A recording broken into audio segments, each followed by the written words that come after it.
As someone trying to get into game development myself, I've grown a ton of respect for how much work goes into making games. It's way more complex than it seems, and starting from nothing is even harder. No one expects a masterpiece for anyone's first game. Or so I thought. I recently saw someone's thumbnail for Finding Frankie while scrolling mindlessly through YouTube. I saw it pop up a lot, and the idea of a parkour mascot horror game seemed awesome. So I watched the trailer, and Jesus God, I need to play this game. Click the stupid button, download. A mascot horror game that wasn't about walking around and pressing buttons. Obviously I'm gonna immediately buy the game. And clearly I wasn't the only one. I had high hopes for this game, but I didn't even realize that this is the developer's first game. So while I may be a bit critical of the game, I am still very impressed since this is our first game. But I hate doing intros, so let's time find the with Frankie of you.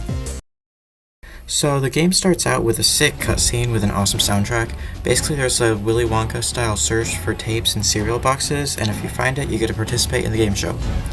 Once gameplay starts, you find out that there's $5 million on the line, so maybe it's worth the risk. Not that your character knows at this point. It is neat that you have a full character model, since most horror games don't have one, although there is a certain game with a character model and no quality to back it up. You pick up the costume that you clearly already have on, and then move into the room with the other contestants. The race starts and oh Jesus! Yeah, so the game doesn't mess around with the old song and dance leading up to monster showing up, and instead shows them off immediately. However, it's kinda unclear that you're supposed to go past him, so I died like 5 times here, but at least it looks cool. Then the game has a cool little tutorial, which is a good time to talk about the actual parkour mechanics. The way you move in this game is a little floaty, but still not that bad. If you jump over short objects, you can vault, which feels nice during a lot of sequences. You can grip onto these pole things, which controls surprisingly well, but it can be super hard to tell if there even is a pole thing because the game doesn't usually direct your vision toward them, and the game just forgets they exist half the time. There are also these little trampoline things, which are a bit awkward, but not terrible. Then there is the best mechanic in the game, the slide. If you have basically any velocity and press the crouch button, you do this zooming slide, which is way faster than running, especially if you cancel it with a jump. It's super broken and fun as heck to mess with, and even though it's a little funky, it's still awesome. After the tutorial, which is optional by the way, but the game doesn't tell you that, the announcer says everyone mysteriously died and that you have to look for a Henry hotline. Then you have to hit these breakers, which is a somewhat boring mechanic. You just have to hit all the switches within an area in a certain amount of time, and that's it. This does work well with the parkour concept, but this is the main gameplay mechanic used throughout the game, and it gets old pretty fast. Also, the lighting in Bloom that tells you where they are doesn't always stand out, and it can be easy to miss them. After this is a parkour room with a weird looking floor. Out of bounds? I guess it should be fine as long as I...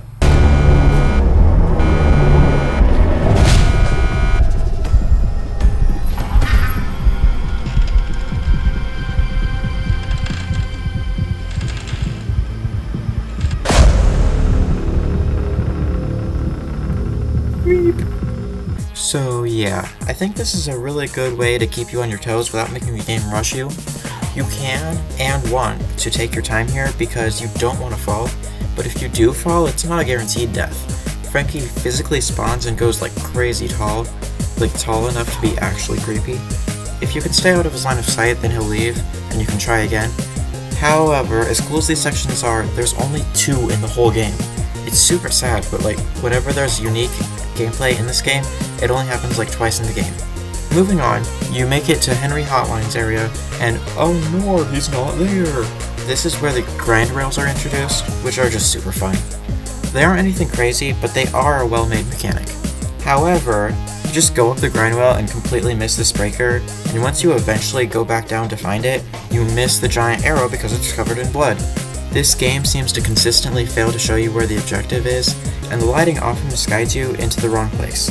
This happens a lot, and this kind of guidance is something you usually don't notice, but definitely notice when it's gone. For a first game, it's understandable since it can be hard to guess what a player might do, but it does get annoying fast. After some obligatory events, you see Frankie, but the announcer says not yet, which is just hilarious the way he looks back at you before backing off. He even drops someone's hand out of your mouth onto you. It's all just really good and completely subverts your expectations. Anyway, then you hit a button and holy jeez, run.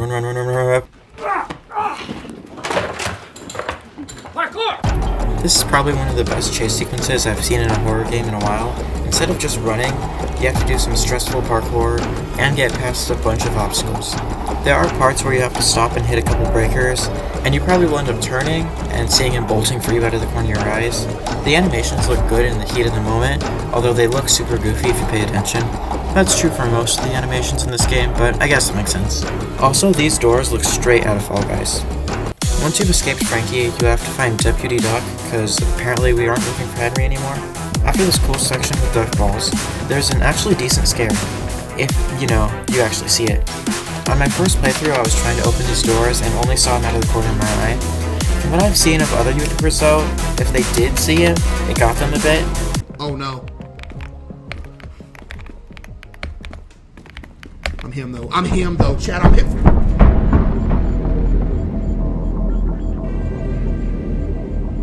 You eventually find Deputy Duck, who seems to serve as the mascot horror gimmick Gizmo. He's barely useful since you can only flash or scan, but at least he looks cool.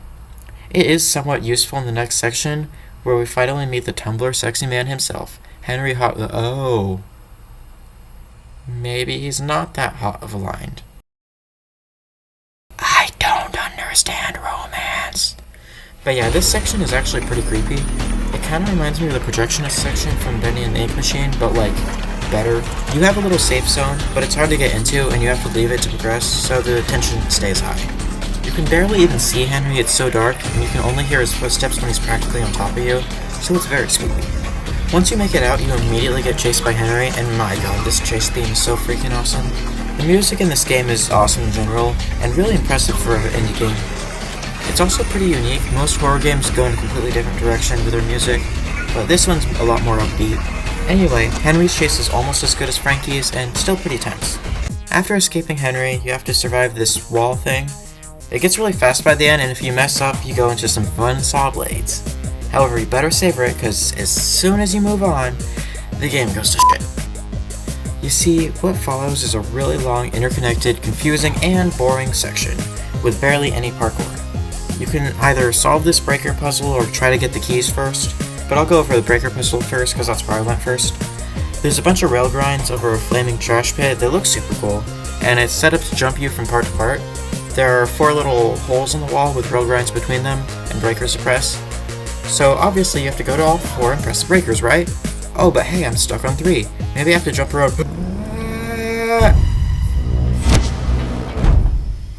Oh, this first one is one. Maybe I have to use these obvious trampolines to get up there?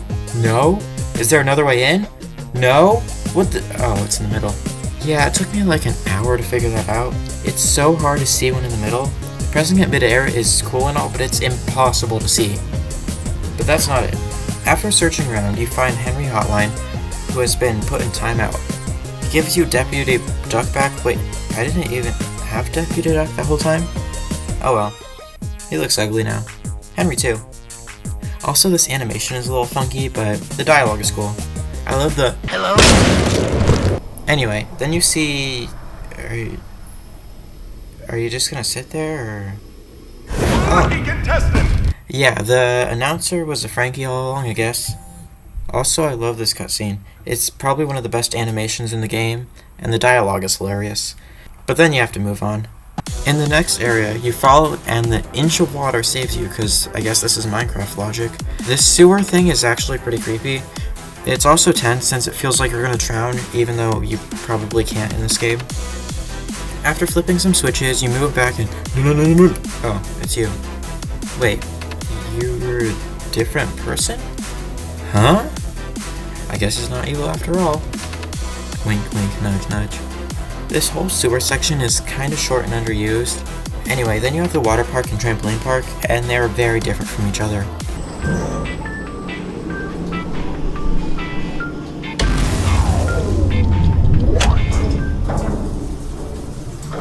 When I went to the trampoline park, I missed this switch and got lost in the smallest area in the game. I think that was more of the me thing and less of a game thing, but I also thought this little thing was supposed to be a hiding spot, but I guess not.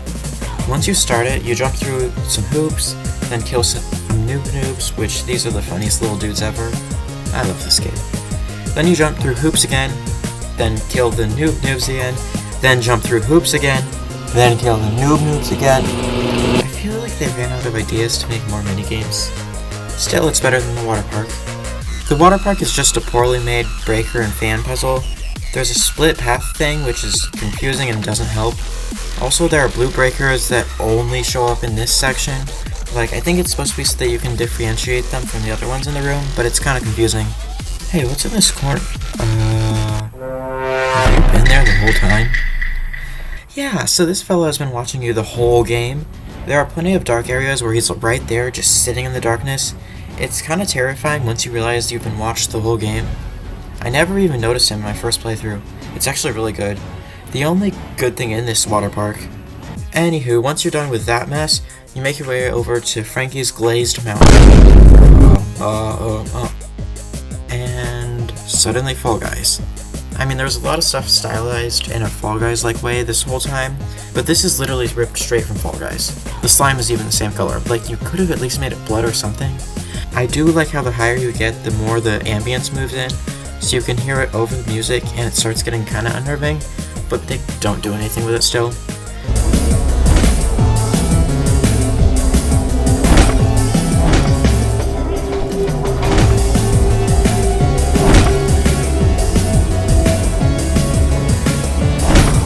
There are so many cool concepts that they just don't do anything with.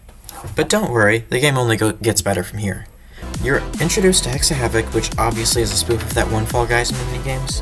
However, this is probably one of the best horror game bosses I've seen in a while. While you have to run around on these hexagons, Frankie chases you around, the music is a bop, and then...